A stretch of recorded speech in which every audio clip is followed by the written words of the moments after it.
Is late October 9th, 2022 here in Bangkok, Thailand, +7 GMT. This is the day after the Ukrainian bombing of the Crimean bridge connecting Crimea with the rest of Russia. Ukrainian officials, the Western media, are more or less saying that it was Ukraine behind the attack. We have articles like this from the Washington Post. Amid Ukrainian taunts, Russia scrambles to salvage Crimean bridge after fiery explosion. Well, they salvaged it. The bridge was operational the very same day as the bombing. The Washington Post says Ukrainian commanders had publicly promised to attack the bridge as recently as June, and a Ukrainian government official told the Washington Post on Saturday that Ukrainian special services were behind the bridge attack. The Ukrainska Pravda news site first reported the government's purported role, citing an unidentified law enforcement official who says Ukraine's security service, the SBU, was involved. But I said the bridge is back in operation. Check out this article.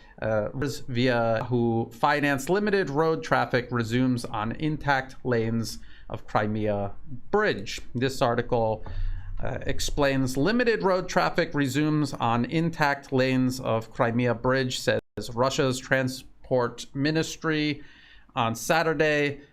Limited road traffic for buses had resumed on intact lanes of the Crimean bridge, which was hit by an explosion early in the morning.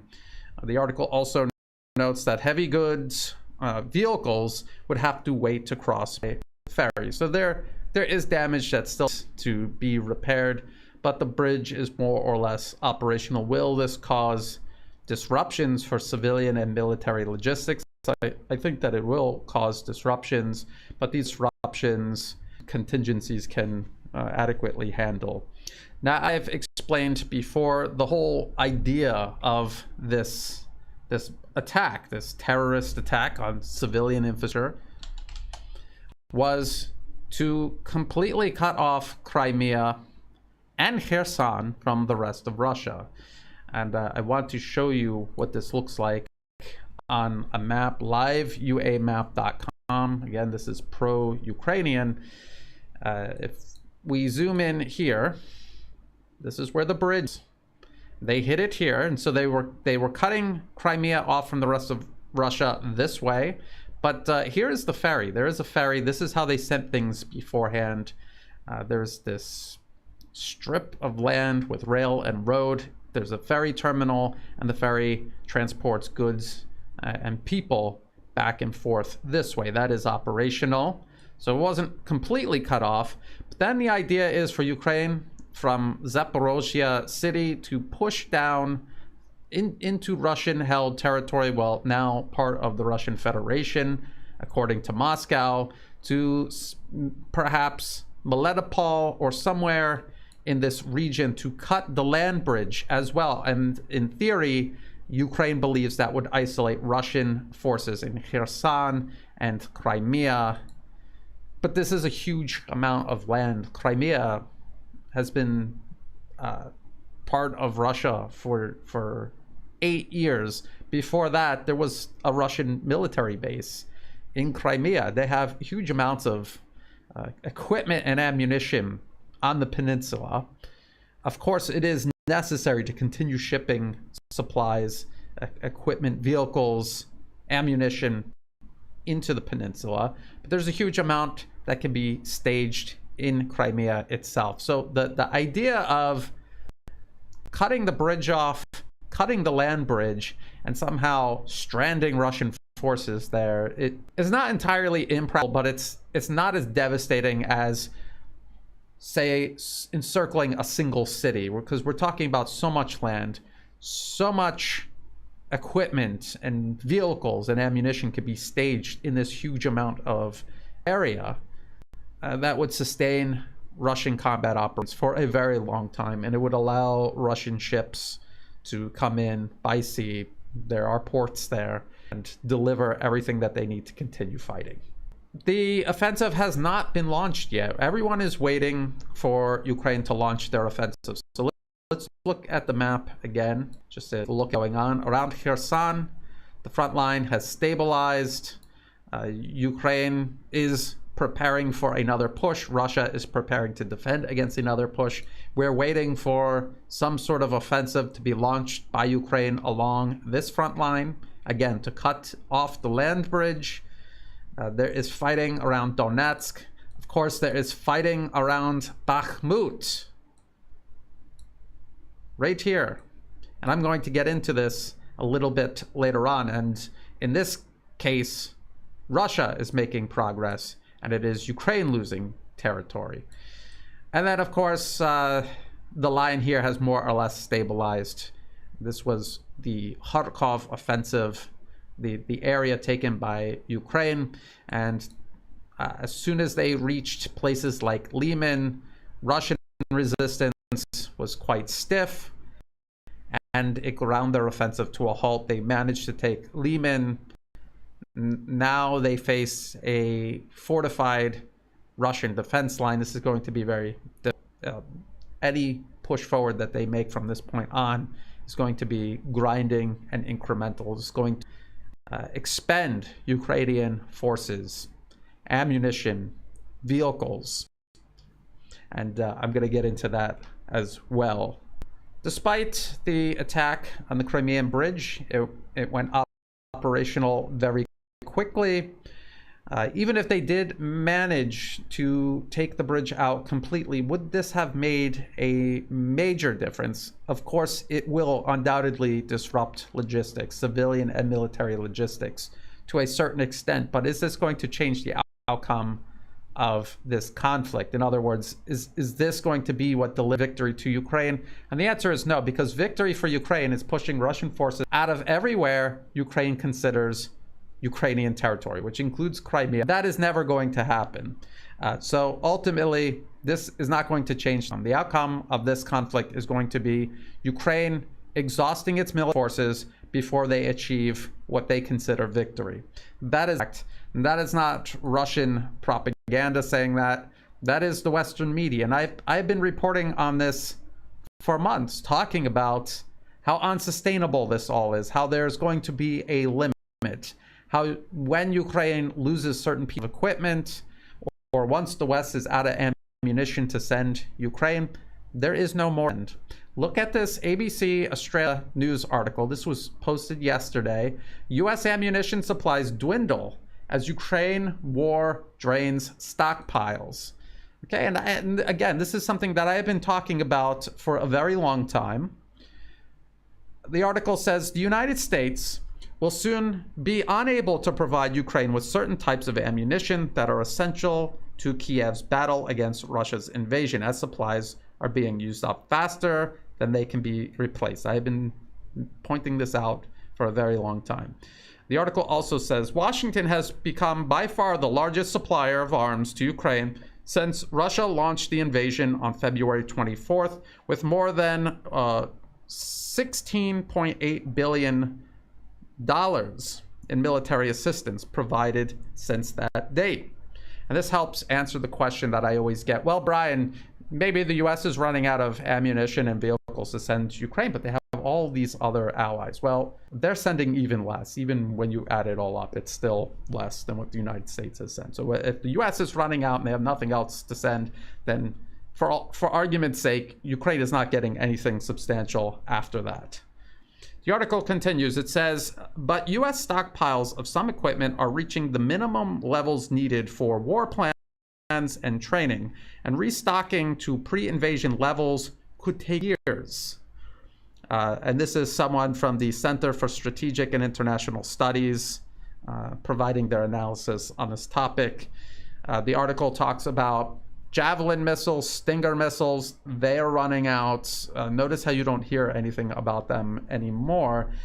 I had pointed out a U.S. Army study published by Fort Benning, U.S. Army base Fort Benning, and they were talking about how under training conditions, well-trained U.S. soldiers were hitting targets, just hitting the target, only 19% of the time, with with anti-tank missiles like TOW, Javelin, things like this.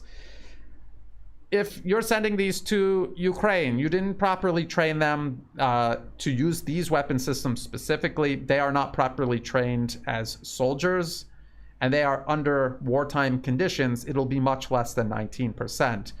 And then out of that much smaller percent, we're just talking about scoring a hit on a tank. What percentage out of that is an actually disabled or destroyed tank? Very small percentages. We're talking single-digit percentages here. But they're out. The U.S. is out of these missiles, and I've covered this in previous updates. It will be years, at least 3 years, before they can get those in production and delivered.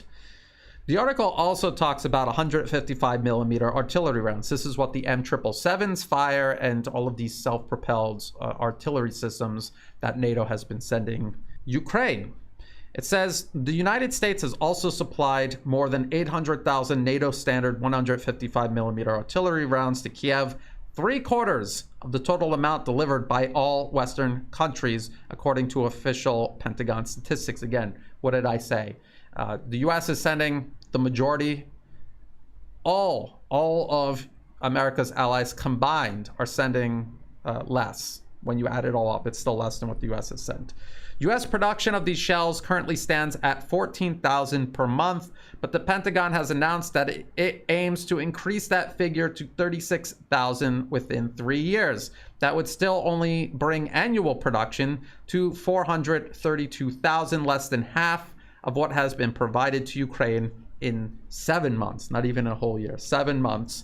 And that is entirely inadequate. And I want to put that number into further context, more context. Take a look at this article here from The Guardian. We're almost out of ammunition and relying on Western arms, says Ukraine. This is from June of this year. This article says Ukraine is using between 5,000 to 6,000 artillery rounds a day, according to Ukraine's deputy head of military intelligence. We have almost used up all of our artillery ammunition and are now using 155 caliber NATO standard shells, he said, of the ammunition that is fired from artillery pieces.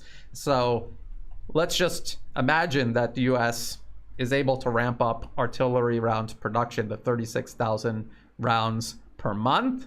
Ukraine is firing 6,000 rounds per day, and that was in June. That was before the offensive started. That gives Ukraine enough ammunition to last 6 days.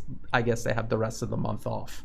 This is a major problem for Ukraine and its sponsors, and there literally is no solution to this problem. There is no physical way to create this ammunition faster than they're already trying. It will take years to do. And Ukraine is in trouble right now. Let's take a look at another example. Another example of the dwindling support from the West for Ukraine. This is a BBC article. Ukraine war questions over France's weapon supply to Kiev. This was from 6 days ago. And you see a self-propelled howitzer there. And what does this article say? It says, if France wants to lead Europe to a new era of military self-reliance, how come its contribution to the war effort in Ukraine is so small? So they're going to explain why so small. Defense officials say the true measure of military help is quality, not quantity. Some countries are delivering masses of outdated equipment. France has given Caesar self-propelled artillery units, which are now celebrated along the Ukrainian front line. The Ukrainian front line is well over 1,000 kilometers long, so 18 of anything along a front line that long it's a joke. It really is a joke. The BBC continues, Ukraine's Caesars are fully 1/4 of France's entire mobile artillery. It cannot offer much more without making itself vulnerable in regions where it is already committed. And then they talk about all of these places France is involved in militarily, thousands of miles away from its own borders. The article continues. It says France's relative absence in Ukraine undermines its bid for leadership in the cause of European defense. Already, many countries of Eastern Europe are wary of President Macron, who they believe was far too indulgent towards Russia's Vladimir Putin in the first months of the war. A narrative has taken root according to which France still feels ambivalent about an outright Ukrainian triumph. But maybe France feels ambivalent about an outright Ukrainian triumph because the US is running out of ammunition to send Ukraine. The war is far from over. They have no more ammunition to send them. France has no more self-propelled howitzers to send them. Everyone is out of everything, and you're still in the middle of an intense armed conflict. Maybe that's why they're ambivalent about an outright Ukrainian triumph, because that's the reality. I noticed in this article, none of the experts that they were citing, none of these people criticizing France for not sending more, none of them actually explained specifically what France could possibly send them that would be significant aid that would help Ukraine continue fighting on. I didn't see anything like that mentioned in the article, and I've seen it nowhere else as well. So as Ukraine is running out of ammunition, as guns and also tanks, don't forget they're out of tanks as well, as they're running out of all of these things to actually fight on the battlefield, in the middle of this all or nothing offensive that they've engaged in, because I say all or nothing because once this offensive is over, they have nothing else left. They have nothing else left to even properly defend themselves, which is why Russia is advancing in Bakhmut at the moment. It has already begun. They're also out of time. They're out of time. So here is another ABC Australia article from September 25th. Rain, mud to hinder war efforts in Ukraine as Russia pushes ahead with mobilization. The article says the onset of weather with rains making the ground too muddy for tanks is beginning to cloud Ukraine's efforts to take back more Russian-held territory before winter freezes the battlefields, a Washington-based think tank says. For Ukrainian and Russian military planners, the clock is ticking, with the approach of winter expected to make fighting more complicated, especially for whoever's on the offensive. Speaking to U.S. broadcaster CBS, Ukrainian President Vladimir Zelensky said he was bracing for more Russian strikes on Ukraine's electrical infrastructure as the Kremlin seeks to ramp up the pressure on Ukraine and its Western backers as the weather gets colder. Mr.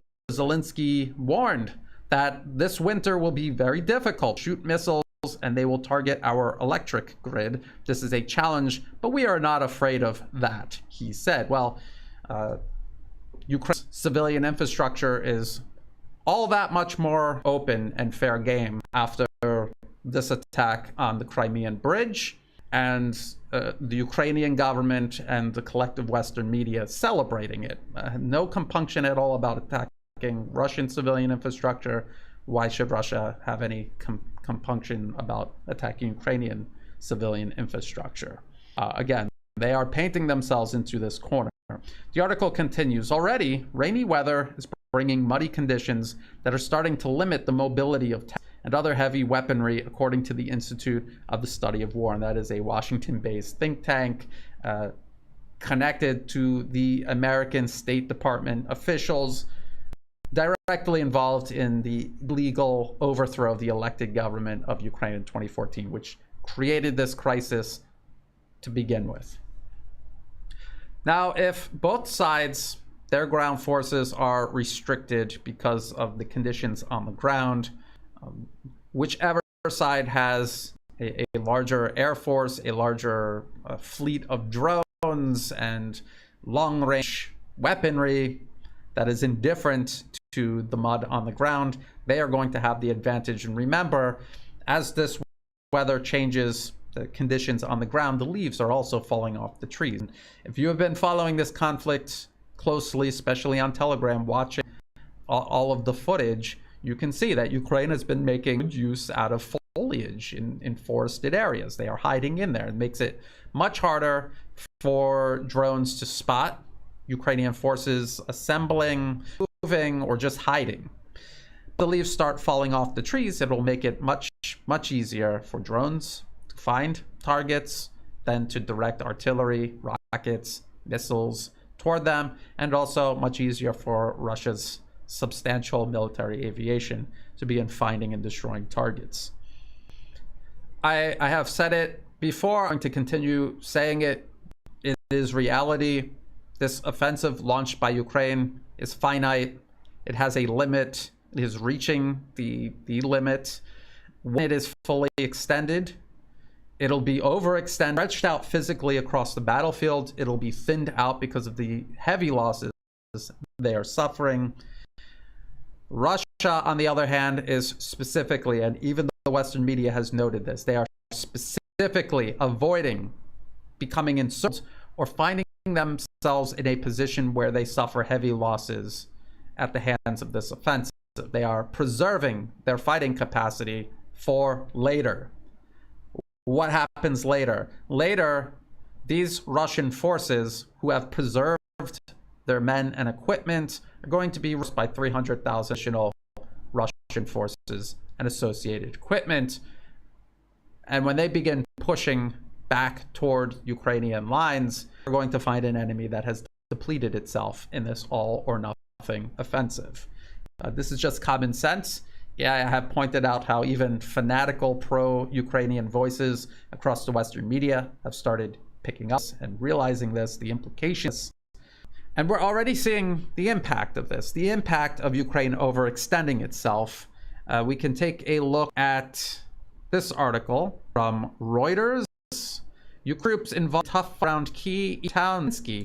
They're talking about Bakhmut. I was just showing you Bakhmut on the map. The article says Ukrainian troops are involved in very tough fighting near the strategically important eastern town of Bakhmut, which Russia is trying to take, President Vladimir Zelensky said in a video address on Saturday. Although Ukrainian troops have recaptured thousands of square kilometers of land in recent offensives in the east and south, officials say progress is likely to slow once Kiev's forces meet more determined resistance. Again, this is what I have been saying. Long people have said, Brian, you're just coping. Well, this is actually just reality. That is the situation on the ground. Russia deliberately withdrew its forces to put them in a more sustainable defensive position while taking a heavy toll out on Ukraine's forces. They're wearing Ukraine down ahead of their own planned counterattack. The article continues. It says Russian forces have repeatedly tried to seize Bakhmut, which sits on a main road leading to the cities of Slavyansk and Kramatorsk. Both are situated in the industrial Donbas region, which Moscow has yet to fully capture. We are holding our positions in the Donbas, in particular in the Bakhmut direction, where it is very, very difficult now, very tough fighting, said Zelensky. And when Zelensky is saying it's tough fighting, and they mean that they're losing. That's what that means. Here's another article. This time we're looking at Al Jazeera. Same battles, Russian advance in key town of Bakhmut. What does Al Jazeera say? They say Ukrainian soldiers are defending the eastern industrial town of Bakhmut as Moscow backs separatist forces in the war-battered Donetsk region advance after recapturing a series of villages nearby. These articles are this week. These are not old articles. This is Russia on the advance. Bakhmut, a wine-producing and salt-mining town on the main road from Donetsk to the capital Kiev, once home to 70,000 people, would be a major prize if Russia has any hope of securing the region after invading Ukraine in February. It also goes on and says a Ukrainian artillery commander told Al Jazeera Ukrainian soldiers were in Bakhmut because it is a key point, and it is a key point that they have no ability to defend and continue holding. They are going to lose it. They are losing it. The articles are describing how Ukraine is losing it right now. So we keep hearing about how the tide has turned in Ukraine, how Ukraine is on the offensive. The advantage is with them. Russian defenses are crumbling all across the country. Russia is desperate. They don't know what to do. There's nothing they can do. Ukraine is going to push them out of Ukrainian territory. But this is it's a myth. It is not true. Russia is deliberately withdrawing their forces to wear down these heavy concentrations of Ukrainian forces. They are well aware that the US has no more ammunition to send Ukraine. They're aware that France cannot possibly send any more heavy weaponry to Ukraine. They're aware of that. They know that this is it. Once it's over, Ukraine has nothing left. They're preserving their men and equipment for that moment so that they don't have to lose their men and equipment, throwing them into an offensive against a well-prepared enemy. At the same time, as Ukraine is pushing these offensives in two directions, and the third direction, Zaporozhye, toward Melitopol, or that general area, we're still waiting for that offensive to be launched. But in places like Bakhmut, Ukraine admitting that it is a key point, they are incapable of defending it because they are overextended already. It is already starting to show. And from this point onward, it is only going to get worse. There is no way for it to get better if the West is out of heavy weapons and ammunition to send Ukraine. I can only see one possible solution to all of this. That would be NATO attempting to intervene directly. I don't think that is a good idea. I don't think necessarily means that NATO or Ukraine will win at that point. But barring something like that, Ukraine has lost this conflict.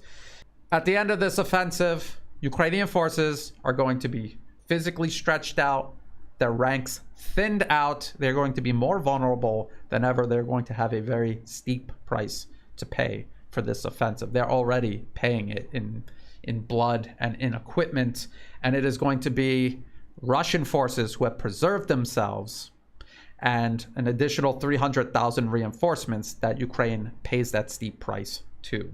So we'll keep an eye on this as it continues to develop. I would keep an eye out for additional attacks on the Crimean Bridge and for the imminent launch of this offensive, Ukrainian offensive, from Zaporozhye toward the Melitopol or that general area to cut the land bridge. That seems to be the plan. Keep an eye out for that. If you thought this video was useful, please like and share. Think about subscribing. It's free to do. It helps the channel grow.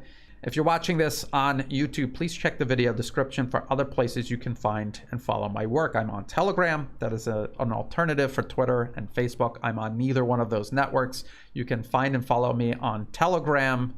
I update that several times a day. All of my YouTube videos are then automatically backed up on Odyssey and Rumble, so you can subscribe to those channels and follow me there. In the description, there are also all of the links that I referenced, as well as ways to help support my work. I do not monetize my YouTube videos. If an ad ever pops up, please feel free to skip through it. It is not helping me in any way. If you do want to help me out, please do so through Buy Me a Coffee, through Patreon, and only as a last resort, PayPal.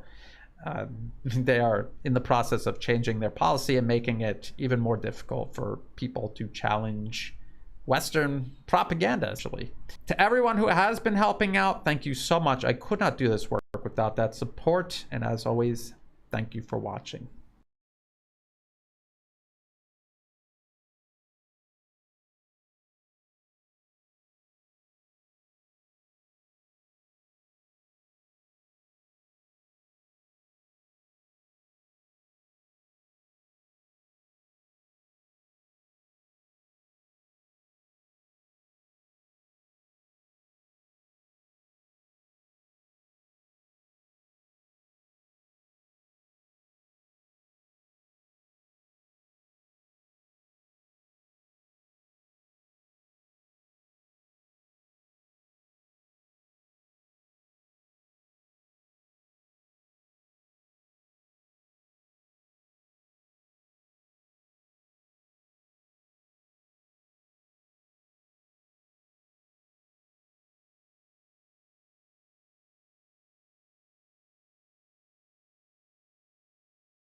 It is late October 9th, 2022 here in Bangkok,